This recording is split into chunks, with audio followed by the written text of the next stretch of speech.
Alors Sagittaire, bienvenue pour votre guidance de ce mois de février, amour 2020.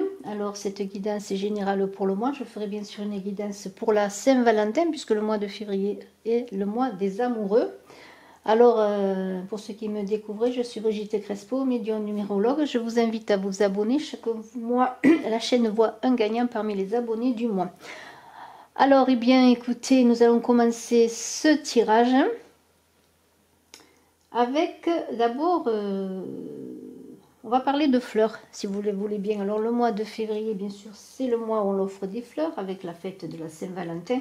Et je voudrais parler de Madame Sagittaire, qui est d'une personne équilibrée, rigoureuse et cohérente, mais également indépendante. Alors, vous, Madame Sagittaire, vous aimez des bouquets de dimension moyenne avec des fleurs de qualité et des feuillages légers, des roses, des pivoines, des tulipes, des gueules de loup, des lys, des iris et des lilas. Alors, vos compositions sont aérées et harmonieuses et souvent sages, mais non exemptes de fantaisie. Alors, peut-être allez-vous vous offrir ces fleurs ou peut-être va-t-on vous offrir ces fleurs. Alors là, je fais un clin d'œil à celui qui aime ou celle qui aime une Madame Sagittaire. Alors, on va commencer tout de suite avec une carte du tarot de l'amour de Dorine Vertu. Gardez l'esprit ouvert, votre âme sœur peut différer du type de personne que vous espérez rencontrer. Alors pour ceux qui sont célibataires, eh bien peut-être avez-vous rencontré une personne qui au premier abord ne vous a pas plu, mais peut-être cette personne est une personne peut-être à approcher, à comprendre ou à apprivoiser ou simplement à communiquer avec elle. Alors en fait c'est peut-être votre âme sœur, c'est peut-être la personne qui va faire un morceau de chemin avec vous ou peut-être un grand chemin avec vous. Enfin, si vous n'avez pas vu que cette personne, eh bien elle était peut-être celle qui pourrait vous convenir, hein. Peut-être a-t-elle déjà de l'amour pour vous, de l'attention pour vous. Eh bien prenez le temps de vous connaître ensemble.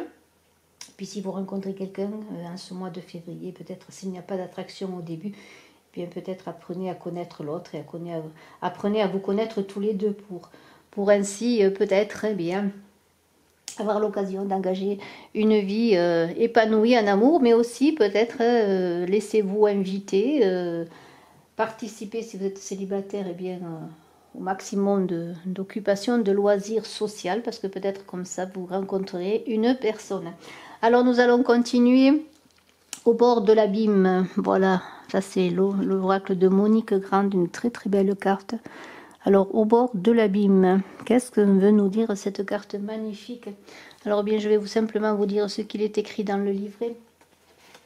C'est vraiment une carte extraordinaire où les cheveux de la dame sont remplis d'étoiles, de fleurs.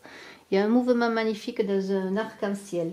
Tout au fond de toi frémit cette même peur archaïque connue de tous les hommes et de toutes les femmes, une angoisse te menaçant d'un total engloutissement. L'autre pourrait t'envahir, n'est-ce pas? Dès que ton amour se tourmente, il se transforme en gouffre démesuré. L'être aimé du même coup se retrouve à 1000 lieues de tes yeux et de ton cœur, parce que ta crainte inévitablement l'exclut. Si tu restes aveugle aux réalités de la vie amoureuse, jamais tu n'oseras approcher les crêtes vertigineuses et scintillantes de l'amour. Les personnes au destin amoureux bouleversant gardent souvent un silence héroïque, en se laissant à la fois tenter par Dieu et diable. Leur courage prend parfois la forme d'un renversement singulier. Ainsi, suspendues au bord de l'abîme, elles font un grand pas en avant et traversent les ombres et les lumières de l'amour sans la moindre inquiétude. Elles acceptent les gens comme ils sont, avec leur rugosité, leur éclat, elles aiment, voilà tout. Alors cela correspond bien avec la carte de garder l'esprit ouvert, parce que voilà, c'est peut-être un complément par rapport à une personne que vous avez rencontrée, eh bien qui au premier abord vous a peut-être laissé à distance, mais qui peut-être va vous renverser dans un voyage magnifique. Alors nous allons poursuivre maintenant avec l'oracle interdit de Scheherazade et ces cartes qui sont devant vous. Alors là nous allons parler avec le loup, un animal magnifique qui est là, de puissance. Alors le loup, eh bien, c'est un animal fascinant dans toutes les civilisations. Il a fait peur, il a été aimé. En tout cas, c'est un animal solitaire, mais qui est fidèle à sa tribu. Alors le loup, eh bien, on connaît bien sûr la louve de Rome qui a nourri Romulus et Rémus. Mais dans sa force sauvage, dans Son côté indomptable, c'est quand même le chef de clan, c'est celui qui veille sur le clan, c'est la fidélité, le loup. Et on pourrait dire que c'est aussi un solitaire, mais c'est un guide. Alors cet animal, peut-être en ce mois de février, pour vous Sagittaires, va vous guider justement dans votre connaissance de l'amour. Et on voit cette personne-là sur un ciel, pardonnez-moi, sur une terre enneigée, dans un ciel aussi blanc que la neige, et bien dans une solitude qui semble importante, qui est accompagnée de cette force, de ce loup puissant. Alors si c'est vous qui êtes seul, peut-être qui êtes célibataire ou qui vous sentez seul dans une relation amoureuse, eh bien vous n'êtes pas seul parce que vous avez la puissance du loup, vous avez l'esprit de famille du clan. Et on vous invite bien sûr à construire plutôt qu'à détruire votre relation amoureuse, mais ce loup peut être un conseiller qui est là auprès de vous pour vous aider à avancer dans ce silence, peut-être dans cette solitude vers votre avenir, pour écrire une nouvelle page de votre vie. Alors vous avez autour de vous peut-être des personnes, des amis, pourquoi pas, hein, auxquels vous faites des confidences, mais ça peut être aussi des ragots qui sont colportés peut-être sur vous. Alors, il y a une idée de faire attention, et si on vous rapporte des vérités sur une personne, par exemple, si vous êtes en couple ou si vous avez rencontré une personne, faites attention que toute vérité n'est pas vraie et que toute vérité peut être suspecte. Alors, si la parole d'argent et que le silence est d'or, on a une idée quand même de transmission, de paroles qui soignent ou qui tuent. Alors, vous êtes invité à être peut-être prudent, à avoir des échanges constructifs. Et peut-être si vous êtes célibataire, eh bien aller dans des endroits où vous êtes en bonne compagnie pour rencontrer de belles personnes. Mais si vous êtes en couple, faites attention peut-être aussi aux ragots qui peuvent circuler sur votre couple. On a une sultane de Dinar qui est là. Alors cette sultane de Dinar, c'est une amie généreuse et fidèle. Alors il y a quand même autour de vous des amitiés, des gens sur lesquels vous pouvez compter, des soutiens qui sont peut-être aussi ces soutiens forts et solides qui représentent ce loup, qui vous accompagne et qui vous accompagne peut-être pour certains dans les difficultés que vous pouvez rencontrer en amour, que vous soyez en couple ou célibataire. C'est une femme aussi assez aisée, qui a de l'argent, qui peut vous aider au plan financier aussi, qui peut vous aider au plan professionnel également. C'est une femme généreuse, c'est peut-être une dame âgée, une veuve, pourquoi pas. En tout cas, c'est une personne qui est là, qui vous soutient, qui est peut-être de votre famille ou de vos amis, de vos relations. Alors sachez que vous pouvez compter sur elle. On a un sultan de coupe qui est là. Alors ce sultan de coupe, c'est la personne qui vous aime, qui vous regarde de loin. C'est un amant passionné qui n'ose pas se déclarer pour certaines personnes. C'est une personne qui vous regarde, qui peut-être prochainement se lancera dans sa déclaration, mais vous ne serez pas surpris parce que vous savez que vous êtes dans ses pensées et dans son cœur.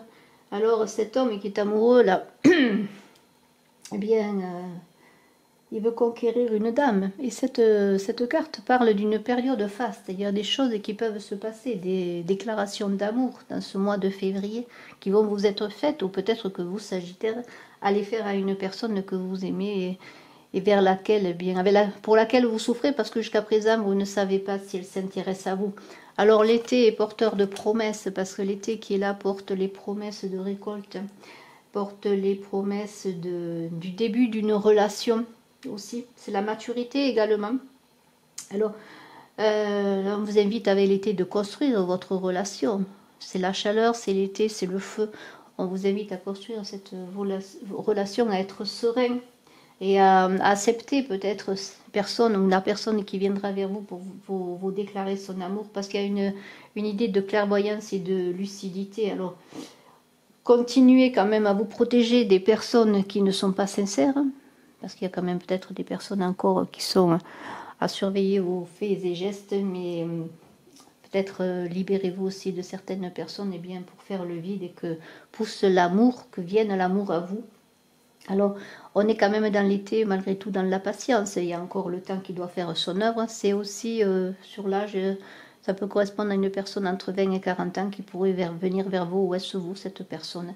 En tout cas, nous avons beaucoup de l'amour qui arrive là, de l'amour qui va se déclarer. Alors, dans cet amour qui se déclare, il y a l'interdit qui est là. Alors l'interdit peut être vous, une personne qui êtes en couple, ou simplement avez-vous rencontré une personne et vous avez quelques méfiances sur cette personne et vous êtes un peu comme Pandora qui ouvre la boîte de Pandore et qui est comme Icare aussi, qui veut se brûler les ailes, qui est un peu trop curieux et qui va brûler ses ailes. Alors vous avez des choses qui vous interrogent, peut-être des mots qui vous interrogent, et cela éveille votre curiosité. Vous avez des doutes aussi sur la personne peut-être que vous aimez, et vous êtes en train de regarder peut-être son téléphone pour voir les SMS, sa boîte mail, parce que maintenant on ne va pas parler de journal intime peut-être. Mais en tout cas, il y a tout cela. Alors vous cherchez des preuves d'infidélité peut-être. Alors, eh bien, soyez quand même prudent, parce qu'on a une idée quand même de souffrance qui peut survenir à cette curiosité qui est quelquefois un peu malsaine, parce que vous avez peut-être vous manquez de raison de vous inquiéter et de suspecter l'autre de trahison, mais vous avez des doutes.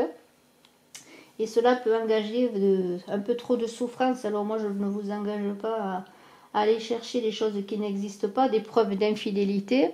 Peut-être parce que vous avez eu des personnes qui ont colporté des ragots sur votre couple en disant que votre conjoint ou la personne que vous aimez était infidèle, parce que cela vous entraînerait dans le désert, dans un désert. Alors bien sûr, il y a l'amour qui arrive, la déclaration pour certains, pour d'autres, ça peut être cette histoire de curiosité, de confidence, de colportage, de méchantes choses. Et cette traversée du désert, alors c'est l'ermite dans le tarot de Marseille qui est là, vous allez, bien sûr, c'est une solitude imposée, mais c'est une solitude que vous allez vous imposer vous-même. Peut-être si vous êtes en souffrance par rapport à des choses que vous suspectez. Alors, pour certains, c'est aussi l'idée d'être seul pour faire des choix par rapport justement à une déclaration que vous pourriez avoir, une déclaration d'amour. Il y a une idée quand même d'espoir quand même, parce que dans la traversée du désert, il y a toujours de l'eau, des oasis, et puis le désert a toujours une fin. Et on en ressort souvent plus fort, mais il y a une idée aussi, si vous avez une dépendance affective, de vous libérer des chaînes, de vous débarrasser de ces chaînes. Et si vous suspectez quelqu'un et s'il avère malheureusement que vous soyez trahi, bien peut-être allez-vous traverser ce désert pour vous ressourcer, vous ouvrir un nouveau monde, à sortir gagnant dans un célibat voulu, peut-être également dans une séparation voulue. Alors il y a une idée de patience, de trouver un éclairage. Mais avec le loup qui est là, c'est une traversée de désert en solitaire, vous voyez, avec ce loup-là qu'il a. Le loup et le désert, c'est la traversée en solitaire. Vous allez être seul, pas pour certains, peut-être pendant un bon moment, mais cela va vous permettre de revenir au monde. Alors on a un sultan de dinar qui est là. Ce sultan de dinar, c'est la chance au jeu. Vous voyez, on voit un coffre d'argent. Alors pour certains, peut-être allez-vous gagner de l'argent au jeu. Il y a une idée d'héritage, de transaction financière. Alors peut-être cela va-t-il concerner certains. Il y a en tout cas une personne qui peut venir vers vous concernant un message d'argent. Ça peut être un huissier, alors c'est pas très rigolo, mais ça peut être aussi un banquier qui vous annonce un héritage. Enfin, en tout cas un notaire, pourquoi pas. En tout cas, il y a de l'argent qui peut rentrer ou sortir, ça peut arriver, mais c'est plutôt une idée de gain au jeu. Et on a l'alamé. Alors l'alamé, cet alamé qui est-ce? Cet alamé, c'est une personne inaccessible. Voilà. La lamée, elle danse, elle séduit, c'est la courtisane dans les harems. C'est la muse aussi, c'est celle qui inspire. Alors peut-être est-ce la personne que vous aimez qui vous inspire, mais c'est aussi la femme que l'on souhaite, la femme que l'on idéalise. Alors il y a un grand potentiel, il y a un grand potentiel d'amour, mais en même temps il y a une certaine souffrance pour certains qui sont en admiration devant une personne qui est inaccessible pour eux. C'est un amour platonique non consommé, un amour non rendu aussi pour certains. Alors ça peut correspondre bien sûr à cette trahison que vous avez peut-être pour certains suspectés, mais n'oubliez pas que dans ces tirages, il y a beaucoup d'amour puisqu'il y a des déclarations d'amour qui vont se faire et que l'on vous invite à garder l'esprit ouvert sur une personne qui pourrait venir à vous, qui pourrait être votre âme sœur. Alors dans ces frustrations amoureuses, il y a aussi l'idée de l'alamé, de la personne que vous cachez parce que vous ne voulez pas la montrer de peur qu'on vous la vole ou de peur que simplement on raconte des médisances sur elle ou sur vous, peut-être sur votre couple, si vous avez confiance ou si vous avez été dans le passé trahi. Voilà, on a une idée quand même de désir inassouvi, mais aussi les amants, l'amour. On se cache, on se met à l'abri des regards. Alors dans ce tirage qui a plusieurs possibilités, eh bien, je vous remercie de l'avoir écouté. Je vous souhaite un excellent mois de février amour. C'est quand même un très beau tirage et n'oubliez pas de garder l'esprit ouvert sur une déclaration, sur une personne qui viendrait à vous et peut-être éviter d'être trop curieux. Hein. Ne vous créez pas des problèmes inutiles, ayez confiance peut-être en l'autre et privilégiez plutôt la communication que plutôt une curiosité malsaine qui vous conduirait à des souffrances inutiles. Je vous remercie infiniment. Excellent mois de février en amour, Sagittaire. Je vous invite lorsque dans quelques jours la guidance du mois général sera mise en ligne, et bien de la regarder également. Et puis je suis à votre disposition si vous désirez une consultation en privé. Merci beaucoup à tous. Au revoir.